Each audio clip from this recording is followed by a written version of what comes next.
पे नाचते हैं तो थोड़ा सा वो अंकल टाइप का होता है सीजन। अच्छा।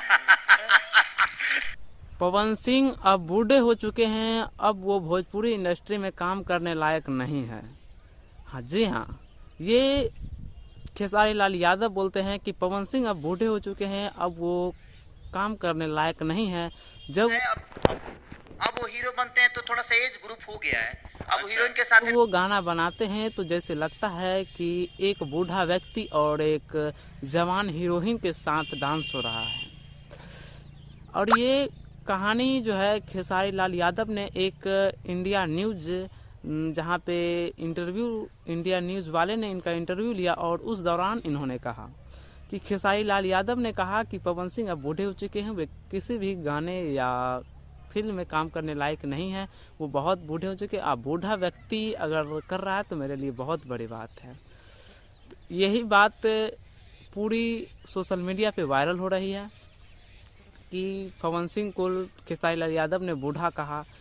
तो सुनिए सर, पवन सिंह खेसारी लाल यादव के बीच जो कंट्रोवर्सी था और इंडिया न्यूज़ वाले ने उनसे पूछा कि बताइए आप दोनों के बीच ये हमेशा ये कंट्रोवर्सी क्यों रहता है, तो खेसारी लाल यादव का बयान इस पे ज़्यादा कुछ नहीं था।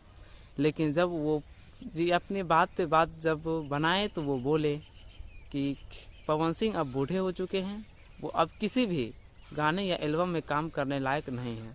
अगर वो नाचते हैं तो जैसे लगता है कि एक चच्चा और एक जवान हीरोइन नाच रही है, जैसे एक बूढ़ा व्यक्ति नाच रहा है।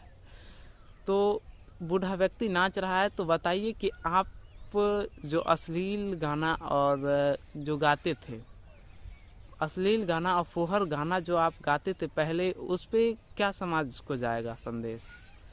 बूढ़ा व्यक्ति है फिर भी वो आज उस अश्लीलता से दूर है, अच्छे गाने ला रहा है और भोजपुरी में लगातार विकास को, भोजपुरी को लगातार आगे बढ़ाने का काम कर रहा है। लेकिन मैं उम्मीद करता हूँ कि खेसारी लाल यादव आगे से ऐसे बयान नहीं देंगे, और अगर ऐसा बयान दिए हैं तो ज़रूर कंट्रोवर्सी फिर से वही भोजपुरी में विवाद स्टार्ट हो गया है। तो चलिए, अगर वीडियो आपको अच्छा लगा होगा तो मेरे वीडियो को लाइक कीजिएगा, शेयर कीजिएगा और हमारे चैनल को सब्सक्राइब ज़रूर कर लीजिएगा।